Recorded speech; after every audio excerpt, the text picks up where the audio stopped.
faut lire.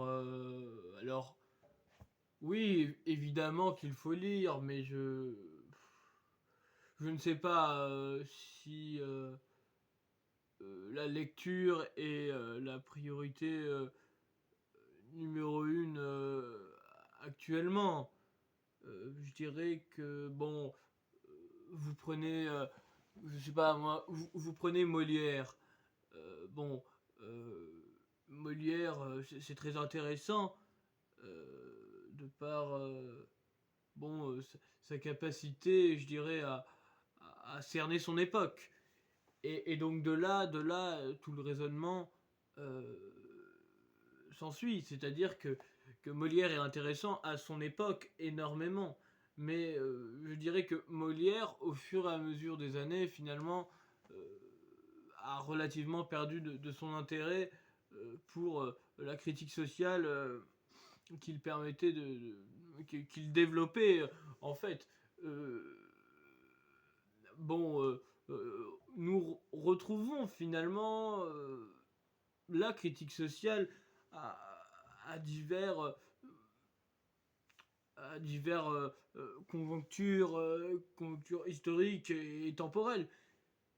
Et donc, là où Molière finalement est admirable actuellement, pour ceux qui n'ont pas tout le background historique de l'époque, si j'ose dire, c'est de regarder un peu toutes ces techniques, ces réflexes tous ces mécanismes théâtraux, enfin, toute cette écriture finalement euh, qui s'avère être remarquablement ciselée.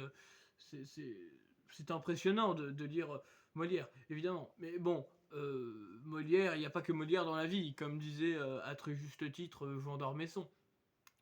Vous prenez euh,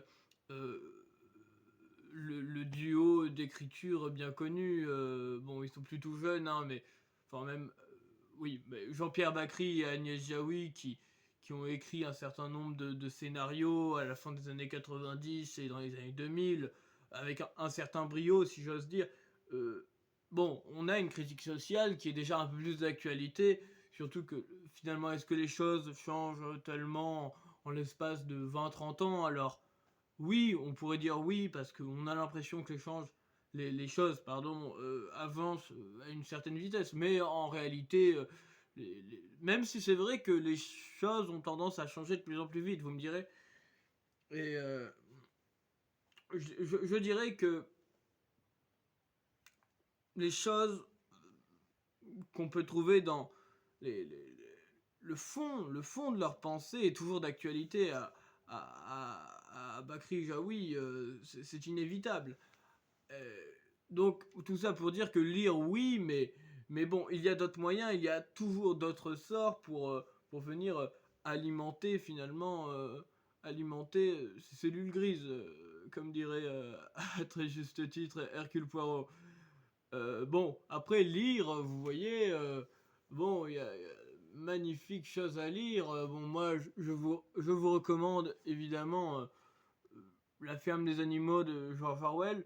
Alors, c'est un grand classique et que je trouve même supérieur à 1984, puisque George Orwell s'ancre dans le registre de la fable, hein, et le registre de la fable qui est finalement bien plus intéressant parce qu'il touche beaucoup plus de personnes et avec ce genre de roman, le mieux est de toucher le maximum de personnes. Et 1984 s'enferme peut-être un peu trop dans la dystopie à mon goût, malgré que ça soit rudement intéressant.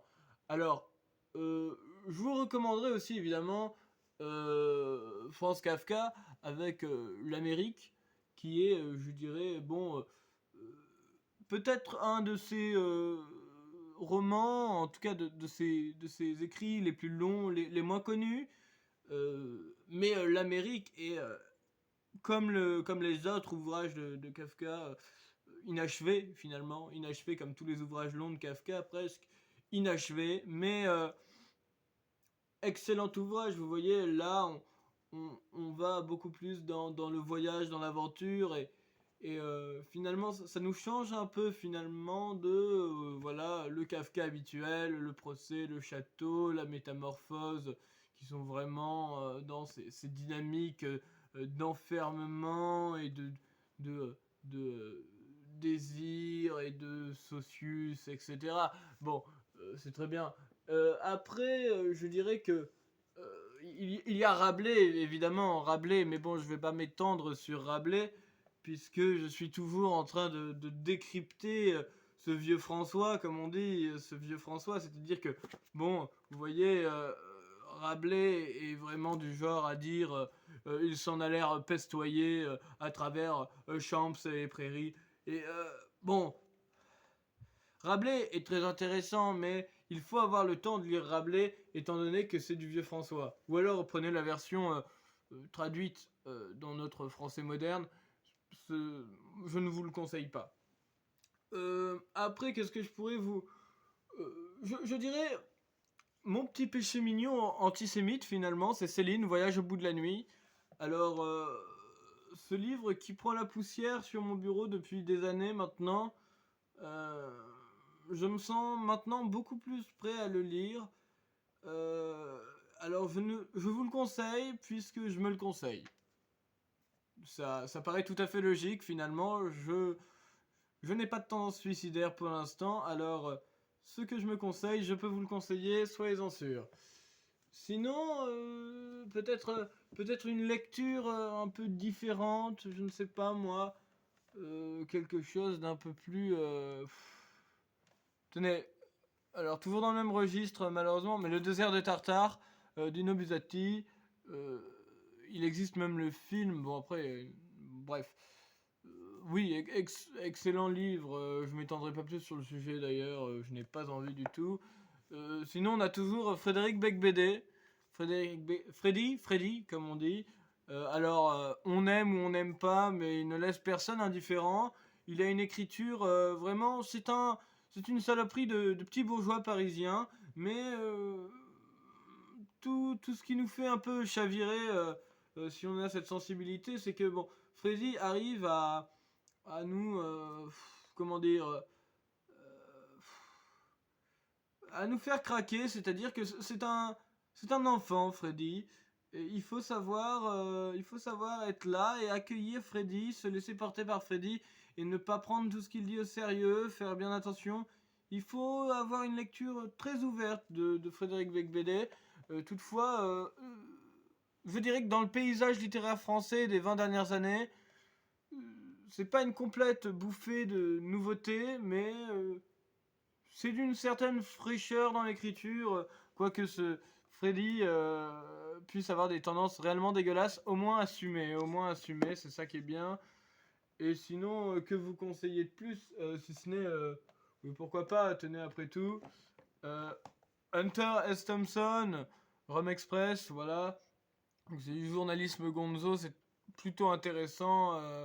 Hunter S. Thompson, journaliste, fameux journaliste et romancier américain.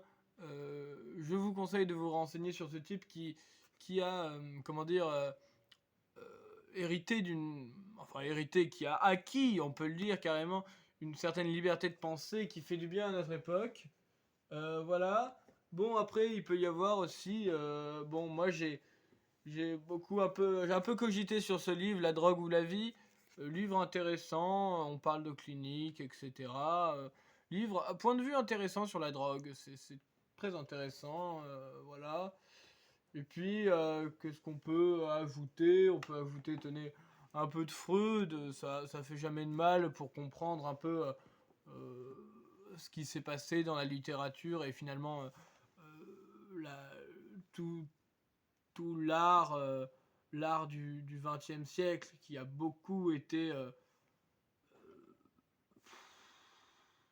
téléguidé en quelque sorte par la psychanalyse, hein. On se rappelle de Marilyn Monroe par exemple qui était une fanatique de Freud, voire même de Marx, hein. Bon, c'est très intéressant et donc voilà, tenez, je parle de Marx, Engels. Ça, c'est vraiment, je dirais, une des bases de la lecture, bien qu'il faut prendre avec des pincettes ce genre d'idée un peu... c'est vrai que c'est un peu extrême comme idée, mais bon, ça se mange sans fin, faut le dire. Il y a quand même une certaine élégance. On se rend bien compte que Marx et Engels, bon, n'étaient pas des manche-bouses, hein. Et puis finalement, je sais pas, je sais pas quoi vous conseiller.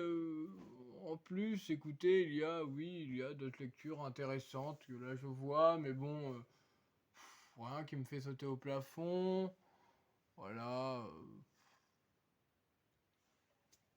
Écoutez, je pense que je peux vous conseiller pour avoir une petite pointe d'originalité finalement par rapport à ce que je vous ai montré. Ce livre, qui est plutôt une presque compilation, hein, ça s'appelle voilà les sorcières dans la littérature. Et alors, bon, vous voyez, ce livre se constitue d'extraits. Donc là, on a, bon, vous voyez, on a une petite citation de Lovecraft que je ne vous citerai pas. Bon, là, on a un extrait de Shakespeare. Voilà. Bon, on a des extraits de plusieurs textes qui parlent de femmes, de sorcières dans la littérature, qu'est-ce qui se passe. Et c'est très intéressant, ça fait vachement réfléchir sur ce qu'on a pensé être une sorcière. Et puis peut-être vous recommander quelque chose. Tenez, une BD. Oula, attendez. Oh. Oh. Voilà, alors je vous recommande Sin City. Alors, excellente BD. Enfin, c'est un comics, on pourrait dire, de Frank Miller.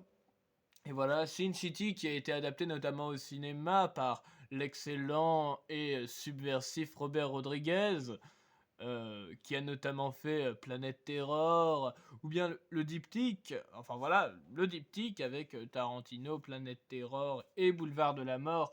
N'oublions pas ces fanas de culture pop que sont Rodriguez et Tarantino. Voilà, oh là là, oh non, je le pose à côté parce que sinon je vais me faire mal au dos. Et puis voilà, sinon pourquoi ne pas renforcer l'image que j'ai acquis auprès de vous d'immenses haters, pourrait-on dire, d'Emmanuel Macron, puisque j'ai ici un livre que je vous garde pour la fin, évidemment. C'est un livre écrit par Marc Joly, qui est finalement... regardez, vous allez très vite comprendre, hein, c'est un sociologue, voilà, qui est au CNRS.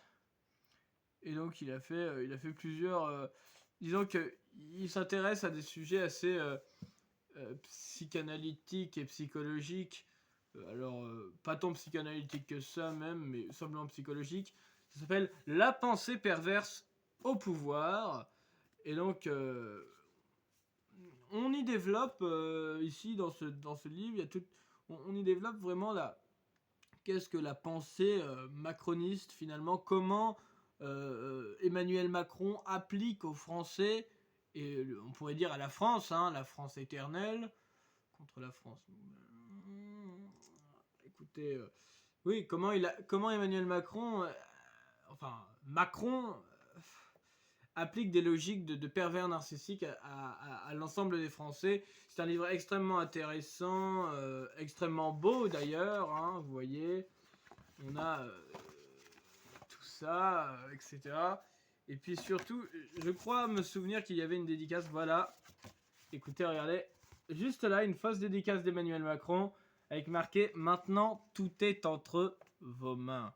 Voilà, donc ça nous laisse un peu, ça nous laisse, pour ceux qui ne connaissent pas Emmanuel Macron, ça laisse un peu un petit aperçu du personnage, quoi. Donc excellent livre à lire pour détester Emmanuel Macron. Et n'oubliez pas ouais, finalement de détester Emmanuel Macron. Alors n'hésitez pas niveau surnom, Macaron, Macroute, et puis, se faire macronner, des choses comme ça. L'important c'est de détester Macron et surtout on pense à sa petite iranienne finalement. Et, et force à toi Brigitte, si j'ose parler comme ça. Bon après c'est pas mon boulot. Voilà, donc je vous souhaite encore une fois, désolé pour cette vidéo qui finalement est assez longue, parce que je ne sais pas tenir ma langue, et puis voilà, vous savez très bien que depuis que je suis à l'Académie française, je n'arrête pas d'ouvrir ma bouche pour tout et n'importe quoi. Bon, écoutez, si je suis à l'Académie française, c'est pas pour rien, c'est pas pour fermer ma gueule, comme on dit.